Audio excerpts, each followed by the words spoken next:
Tour by Vega, powered by Sensodyne and Vimal. Grow ZFC. Associate sponsor UltraTech cement. કોટની માસૂમ બાળકો સહિત 28ને ભરખી જનાર ગેમ ઝોન વિરુદ્ધ કાર્યવાહીના નામે હવે દેખાડો શરૂ કરવામાં આવ્યો છે અને કુલ 6 લોકો વિરુદ્ધ ગુનો દાખલ કરવામાં આવ્યો છે. પરંતુ સૌથી મોટો પ્રશ્ન એ છે કે પડદા પાછળના અસલી ગુનેગારો પકડાશે ખરા કે દર વખતની જેમ નાની માછલીઓ પકડાશે અને મોટી માછલીઓને છોડી મૂકવામાં આવશે. શનિવારે રાજકોટના ટીઆરપી ગેમ ઝોનમાં લાગેલી ભયાનક આગમાં અનેક લોકો જીવતા ભડથું થઈ ગયા અને હવે તંત્રએ કાર્યવાહીના નામે દેખાડો શરૂ કર્યો. સમગ્ર મામલે કુલ 6 લોકો વિરુદ્ધ ફરિયાદ દાખલ કરવામાં આવી છે અને ગેમ ઝોનના ભાગીદાર યુવરાજ સોલંકી સહિત મેનેજર નીતિન જૈનની ધરપકડ પણ કરવામાં આવી છે.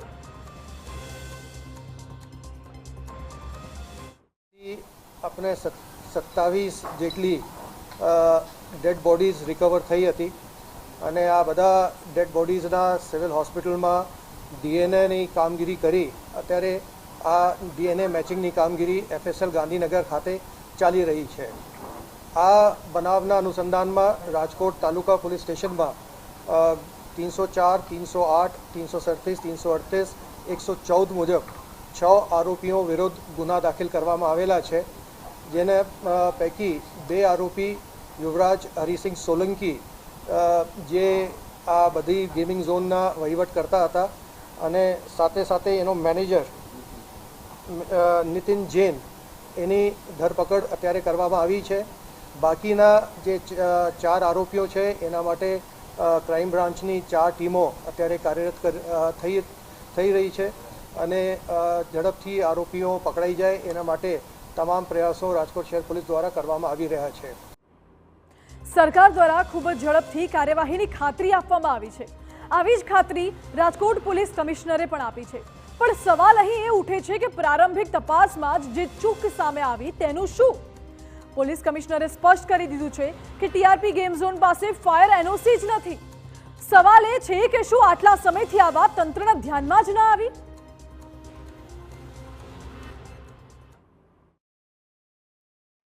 ગેમિંગ ઝોનની નવેમ્બર 2023માં બુકિંગ લાયસન્સ આપવામાં આવેલું હતું અને એને પછી 1/1/2024થી 31/12/2024 સુધીની રિન્યુઅલ આપવામાં આવેલું છે. પરવાનગી લેવાની હતી, એ પરવાનગી R&Bમાંથી મેળવવામાં આવેલું છે, યાંત્રિક વિભાગમાંથી મેળવવામાં આવેલું છે અને એને જે ફાયર સેફટીના જે સાધનો એને લખ્યું છે કે એને ફાયર સેફટીના સાધનો ત્યાં મૂકવામાં આવેલા છે, એની પણ એને પુરાવા રજૂ કર્યું છે. ફાયર એનઓસી માટે એની કાર્યવાહી ચાલુમાં હતી, એ કાર્યવાહી અત્યારે પૂર્ણ થઈ નથી. એને જે કાગળો રજૂ કર્યા છે એમાં ફાયર સેફટીના સાધનોના બિલ બધા રજૂ કર્યું છે. એ ફાયર સેફટીના સાધનો ત્યાં હતા, પરંતુ જે પ્રમાણમાં એને કાર્યવાહી કરવી હતી એ કદાચ થઈ નથી, એટલા માટે આ આખી દુર્ઘટનાને આપણે કંટ્રોલ નથી કરી શક્યા. એટલે કે ફાયર સેફટીના સાધનો તો હતા, પરંતુ ગમે તે કારણોસર તે ઇન્સ્ટોલ કરવાના જ બાકી હતા અને આ જ વાત માસૂમોના ભોગનું સૌથી મોટું કારણ બની. જરા હવે તમે વિચારો કે સલામતીના સાધનો વિના ગેમ ઝોન ધમધમી રહ્યું હતું અને તંત્રને તેની જાણ જ નથી, તો આમાં ગુનેગાર કોણ? આ સમગ્ર ઘટનાક્રમ વચ્ચે એક ચોંકાવનારી તસવીર સામે આવી છે, જેમાં આઈપીએસ અને આઈએએસ અધિકારીઓએ ગેમિંગ ઝોનની મુલાકાત લીધી હોવાનો ઘટસ્ફોટ થયો. તત્કાલીન મ્યુનિસિપલ કમિશનર અમિત અરોરા, તત્કાલીન ડીસીપી પ્રવીણ મીણા, તત્કાલીન જિલ્લા પોલીસ વડા બલરામ મીણા તેમજ તત્કાલીન જિલ્લા કલેક્ટર અરુણ મહેશ બાબુ અને તત્કાલીન જિલ્લા વિકાસ અધિકારી દેવ ચૌધરી પણ આ ગેમ ઝોનની મુલાકાત લઈ ચૂક્યા હોવાનું આ તસવીરમાં સાબિત થાય છે. સવાલ એ છે કે શું ગેમ ઝોન પતરામાં ધમધમી રહ્યું છે તેનો તેમને ખ્યાલ જ ન હતો?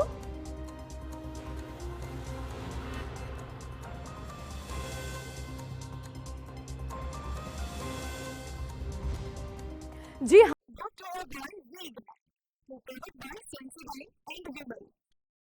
Grow ZFC.